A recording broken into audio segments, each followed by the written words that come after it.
Assalamualaikum warahmatullahi wabarakatuh. Kami dari Politeknik Perkapalan Negeri Surabaya akan mempresentasikan hasil diskusi kami terkait Islam dan keindonesiaan dengan tema terorisme antara fakta dan opini.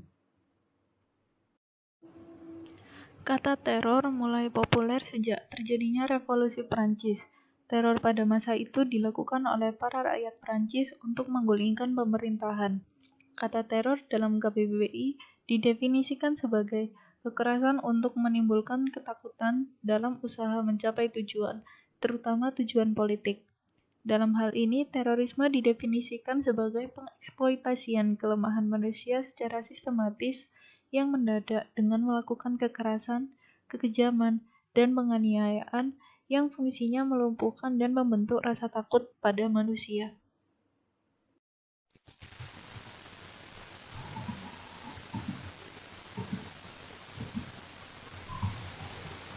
Jihad dapat dimaknai sebagai vital atau perang.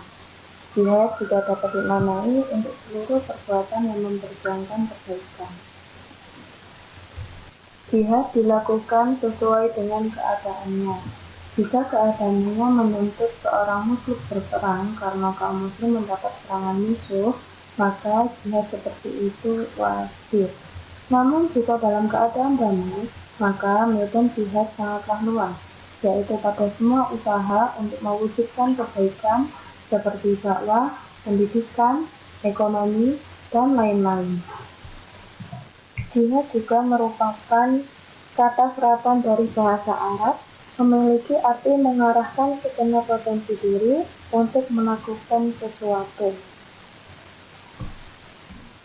Kata ini dengan berbagai derivasinya disebut sebanyak 41 kali dalam Al-Quran yang semuanya berkonotasi peperangan. Tidak hanya mengenai peperangan, istilah jihad juga diperkenalkan Rasulullah SAW sebagai sebuah upaya pengendalian diri dari hawa nafsu. Al-Quran dan hadis lebih sering menyebut peperangan dengan al-qital, al-harb, al-marfah, dan al-syariah.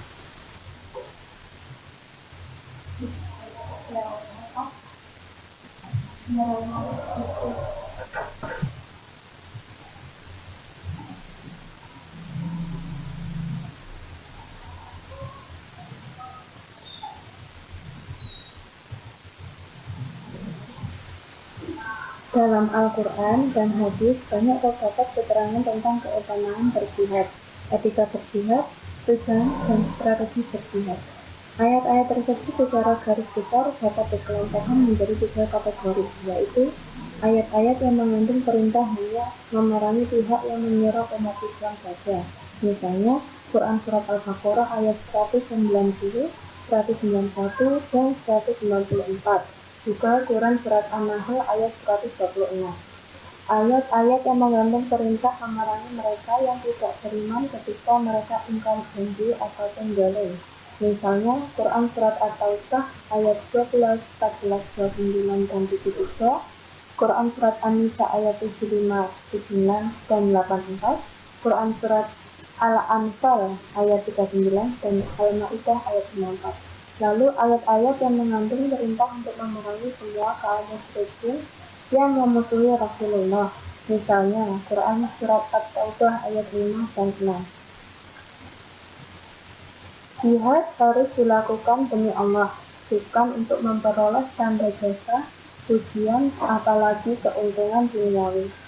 Berulang-ulang Al-Quran menegaskan sebab sisi sabilihi di jalannya. Bahkan Al-Quran Surat Al-Hajj ayat 78 memerintahkan berjihad di jalan Allah dengan jihad sebenar-benarnya.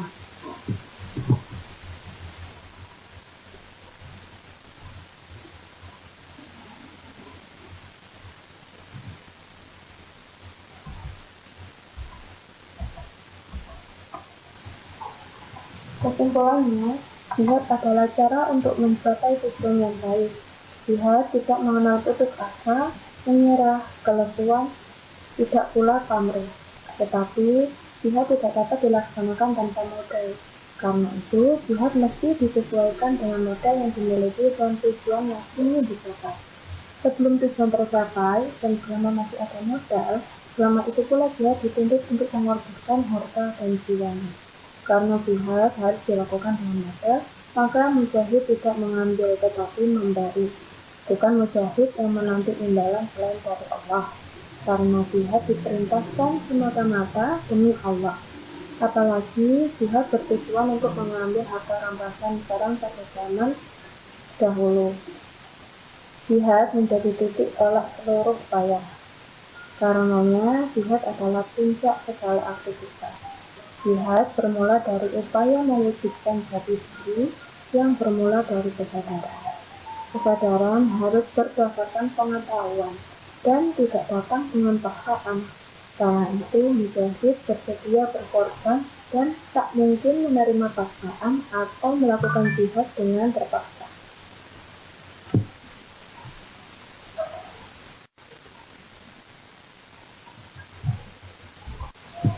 Jihad juga menjadi istilah yang sering sekali disalahpahami. Menjadi istilah yang paling disalahpahami, jihad telah disalahartikan oleh orientalis dan muslim. Kesalahpahaman tentang jihad dapat dikaitkan tidak hanya dengan pembacaan Al-Quran dan hadis yang sangat substansial atau tekstualis, tetapi juga salah tafsir tentang sejarah jihad.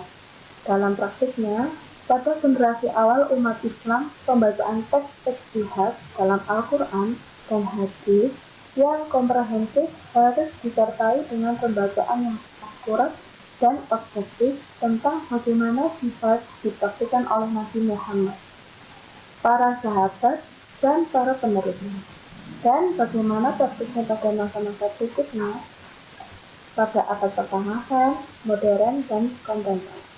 Khususnya untuk mengetahui dalam konteks mana jihad dianggap sebagai perjuangan spiritual, etis, dan moral jihad akbar, dan dalam konteks apa ia dipraktikkan sebagai perjuangan fisik dalam perang atau jihad akbar. Dengan begitu, jihad tidak akan disalahpahami dan sebaliknya dikaitkan dengan konteks yang tepat.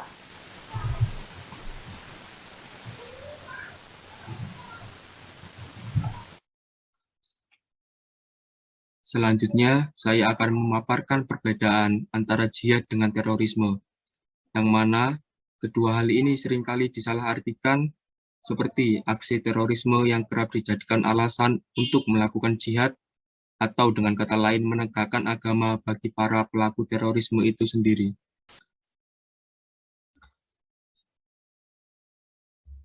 Perbedaan yang pertama, berdasarkan pengertian antara terorisme dengan jihad, dibedakan berdasarkan pengertian, yaitu pengertian dari terorisme adalah suatu tindakan kejahatan terhadap kemanusiaan dan peradaban yang menimbulkan ancaman serius terhadap kedaulatan negara, bahaya terhadap keamanan, perdamaian dunia, serta merugikan kesejahteraan masyarakat.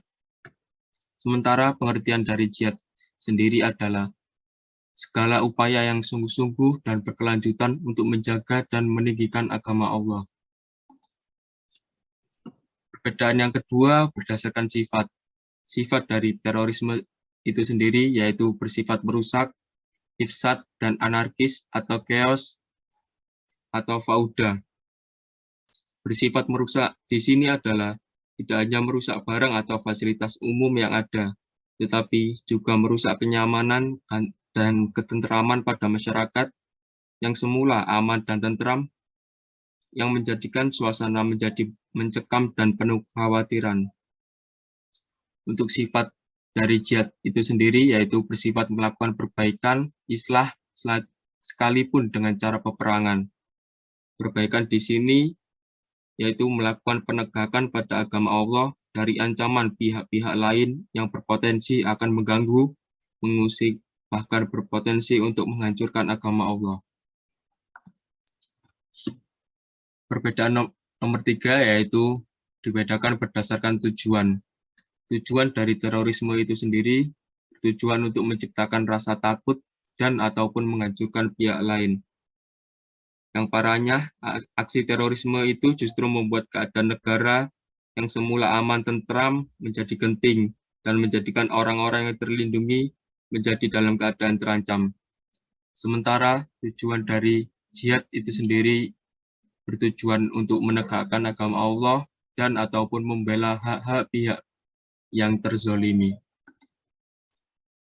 Perbedaan selanjutnya yaitu dibedakan berdasarkan dengan aturan. Terorisme dilakukan tanpa adanya aturan dan juga tanpa batas sasaran yang dituju.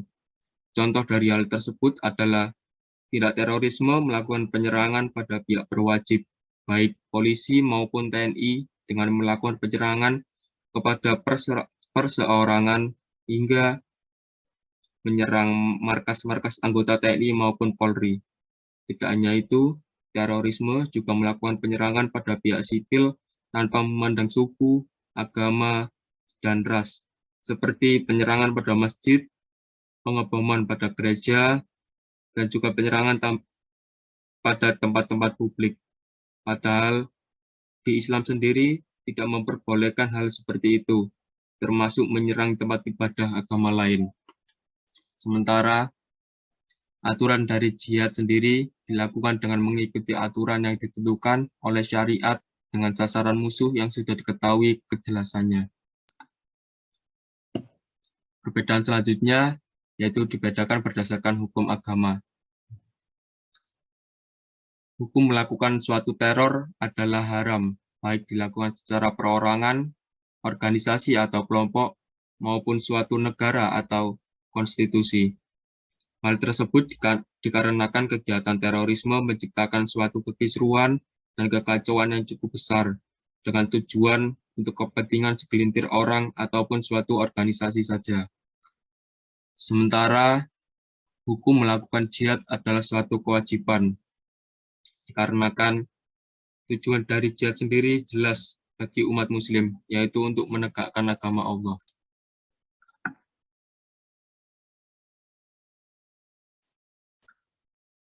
Selanjutnya ada beberapa pertanyaan. Sebenarnya bagaimana Islam mengajarkan pemeluknya selama ini, dan bagaimana menunjukkan Islam tidak mengajarkan terorisme dan kekerasan. Islam adalah sebagai agama rahmat yang tidak mengizinkan keberadaan terorisme. Hal ini sesuai dengan firman Allah Subhanahu wa taala yang artinya, Allah tidak melarang kamu untuk berbuat baik dan berlaku adil terhadap orang-orang yang tiada memerangimu karena agama, dan tidak pula mengusir kamu dari negerimu. Sesungguhnya Allah menyukai orang-orang yang berlaku adil. Quran Surat Al-Mumtahanah ayat 8. Nabi Muhammad SAW juga melarang tentara membunuh wanita dan anak-anak. Jangan mengkhianati, jangan berlebihan, jangan membunuh seorang anak yang baru lahir. Hadis riwayat Bukhari dan Muslim.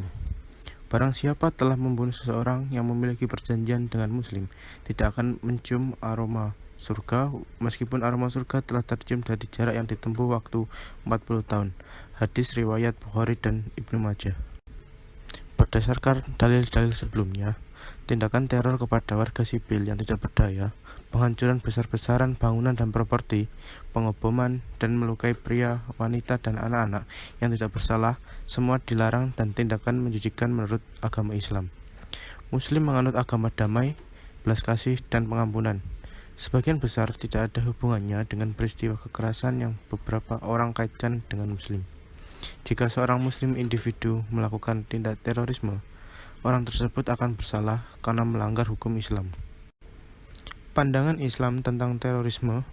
Allah Subhanahu wa taala mengutus Nabi Muhammad SAW dengan membawa agama Islam di tengah-tengah manusia ini sebagai rahmat dan merupakan suatu kenikmatan yang besar bagi manusia, bukan suatu musibah yang membawa malapetaka. Allah berfirman, sesungguhnya Allah telah memberikan kenikmatan kepada orang-orang mukmin ketika Allah mengutus di kalangan mereka seorang rasul dari golongan mereka sendiri, yang membacakan kepada mereka ayat-ayat Allah, bersihkan dalam kurung jiwa mereka, dan mengajarkan kepada mereka Alkitab dan Al-Hikmah. Dan sesungguhnya sebelum kedatangan Nabi itu, mereka benar-benar dalam keadaan kesesatan yang nyata. Quran Surat Ali Imran ayat 164. Dari penerangan sebelumnya bahwa tindakan teror yang dilakukan para teroris itu tidak sesuai dengan ajaran agama Islam yang selalu menjunjung tinggi nilai kebersamaan dan menghargai antar umat manusia. Islam pun tidak pernah mengajarkan umatnya berlaku kasar terhadap orang lain, walaupun dia seorang kafir. Tak hanya itu, dengan diutusnya Nabi Muhammad SAW, Allah Subhanahu wa Ta'ala menyerukan kepada kita agar selalu mengikuti ajaran yang Nabi Muhammad SAW ajarkan. Bukankah Nabi kita tidak pernah mengajarkan umatnya menteror umat yang lain, apalagi umat atau kaum yang lemah? Dalam hukum Islam, tindak pidana terorisme menggambarkan secara jelas dalam surat Al-Maidah ayat 33. Dalam ayat tersebut dipersamakan dengan hukuman qisas. Hal ini karena teroris merupakan orang yang membuat kerusakan di muka bumi. Pengerusakan dalam hukum Islam dapat dijatuhi hukuman mati atau disalib. Akan tetapi, dalam hukum Islam, jika seorang teroris tersebut melakukan bentuk terorisme dengan membunuh atau menganiaya, maka hukumnya diqisas. Akan tetapi, jika selain itu, maka hukumannya ditetapkan oleh ulama atau lembaga atau seorang hakim yang mengacu pada Al-Quran dan hadis. Maka dari itu, kita sebagai manusia yang saling berdampingan dengan sesama juga harus mempunyai jiwa toleransi yang kuat, supaya dapat menjalani hidup tentram dan damai dalam keberaneka-ragaman ini. Hal itu menunjukkan bahwa Islam tidak pernah melakukan pemaksaan kepada agama dan keyakinan lain, hingga terjadi pemaksaan yang berujung terorisme. Tentu saja masalah keyakinan menjadi tanggung jawab dari masing-masing individu terhadap pilihannya, dan Allah yang pasti akan menuai konsekuensi. Dalam kehidupan sehari-hari, ada beberapa upaya rencana aksi mendukung penanganan radikalisme yang meliputi mendorong pemerintah daerah membuat regulasi atau peraturan daerah seperti surat edaran yang memerintahkan aparatur sipil untuk bekerja sama sampai ke desa-desa melawan radikalisme, membentuk forum-forum kerukunan umat, tim kewaspadaan dini, tim penanggulangan terorisme. Forum ini harus dipergunakan pemerintah daerah untuk mencegah tindak radikalisme individu maupun kelompok. Tim terpadu penanganan konflik sosial harus melakukan pemantauan terhadap pelaku aksi radikalisme dan terorisme. Aparat di daerah harus memonitor atau memantau keberadaan kelompok-kelompok tertentu, semisal warga negara Indonesia yang baru pulang dari luar negeri dan berpotensi membawa paham-paham radikal. Dan yang terakhir, pemerintah harus mendorong semua pihak hingga ormas-ormas di masyarakat untuk bersama menangkal radikalisme. Sebenarnya, Islam memiliki infrastruktur keagamaan ataupun tradisi keberagamaan yang sangat kuat dalam menangkal radikalisme. Demikianlah hasil diskusi kami. Semoga ilmu yang telah kami sebarkan akan dapat menambah wawasan bagi para pendengar presentasi ini. Wassalamualaikum warahmatullahi wabarakatuh.